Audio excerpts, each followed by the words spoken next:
Hello everyone, welcome to my YouTube channel. আপনারা সবাই কেমন আছেন? আমি ভালো আছি। চলে এলাম আবার নতুন একটা ব্লগ নিয়ে। ব্লগের শুরুতে দেখতে পাচ্ছ আমরা যাচ্ছি। আগে বলে দিয়ে আমরা কোথায় যাচ্ছি। আমরা যাচ্ছিলাম কচুয়া লোকনাথ বাবার মন্দিরে। অন্য দিনের মতো আজকে সকালটা একটু অন্যরকম ছিল। সকাল থেকে এত বৃষ্টি ছিল যে প্রথমে তো ভাবছিলাম যে আমরা যেতে পারবো কি পারবো না।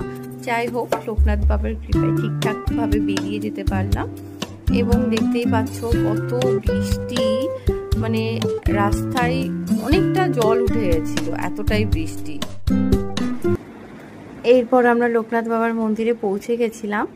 পৌঁছানোর আগে পর্যন্ত এতটাই বৃষ্টি ছিল যে সেই ভিডিও ক্লিপটা আমি তোমাদের সাথে শেয়ার করতে পারলাম না। কিছু কিছু ভিডিও ক্লিপ তোমাদের সাথে দেখাচ্ছি। দেখো, সেদিন সানডে ছিল, এত লোক ছিল। ওয়াকিং ডেতে মোটামুটি কম লোক থাকে, আগে যতবার গেছি দেখেছিলাম যেটা, কিন্তু এবার দেখলাম সানডেতেও মানে প্রচুর লোক। তোমরা ভিডিওটা দেখলেই বুঝতে পারবে যে এত ভিড়, আর ঠাকুরের পুজোটাও স্টার্ট হয়ে গেছিলো।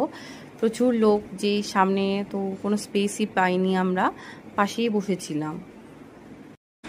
যারা যারা ভিডিওটা দেখছো তারা যদি যেতে চাও কচুয়া লোকনাথ বাবার মন্দিরে, তাহলে দেখো এখানে লেখা আছে, সময় দেয়া আছে কখন যেতে হবে, কটা থেকে পুজো স্টার্ট। সকাল 12টা থেকে পুজো স্টার্ট হয়, 8টা থেকে 12টা পর্যন্ত খোলা থাকে, আবার বিকালবেলায় 3টে থেকে খোলা থাকবে। মোটামুটি রাত 8টা পর্যন্ত খোলা থাকে। এর মধ্যেই যদি যাও তাহলে লোকনাথ বাবাকে দেখতে পাবে, নাহলে তার পরে কিংবা অন্য কোনো সময় গেলে দরজা বন্ধ থাকে। চারপাশটা ঘুরতে পারবে, কিন্তু তখন ঠাকুরটা দেখতে পাবে না, ইনফ্যাক্ট পুজোও দিতে পারবে না তখন। সেই জন্য চেষ্টা করবে ওই টাইমের মধ্যে যেতে। আর সব দিনই খোলা থাকে। আর কেউ যদি মনে করো যে আমি ফুল কিংবা প্রসাদ কিছু নিয়ে যেতে পারছি না, তাহলে আশপাশে প্রচুর দোকান আছে, সেখান থেকে কিনে দিতে পারবে। পুজো স্টার্ট হয়ে গেছে, পুজোর আরতি হচ্ছে, দেখতেই পাচ্ছ।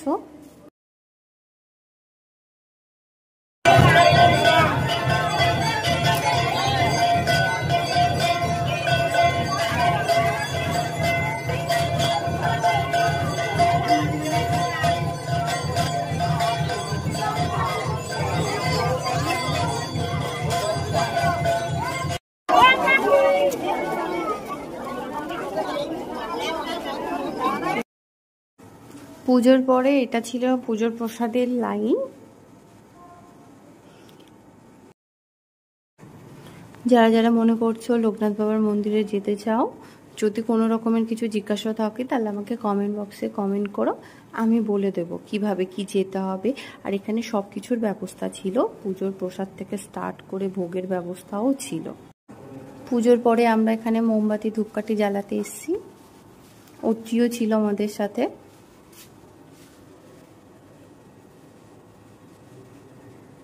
অ্যাট ফার্স্ট দিগন্ত দিচ্ছিল, তারপরে আমি দিয়েছিলাম। ভিডিওটা স্কিপ না করে দেখতে থাকো, তোমাদের খুব ভালো লাগবে।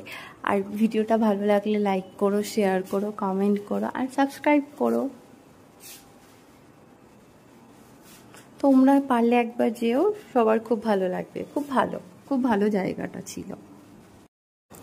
আর একটা কথা বলি, এখানে ভোগের কুপন আগে থেকে নিতে হবে।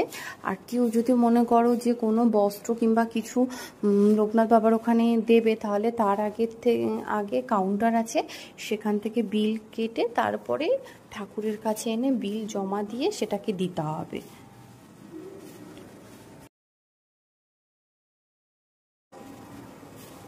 আর এখানে ভোগ স্টার্ট হয় 1টা থেকে।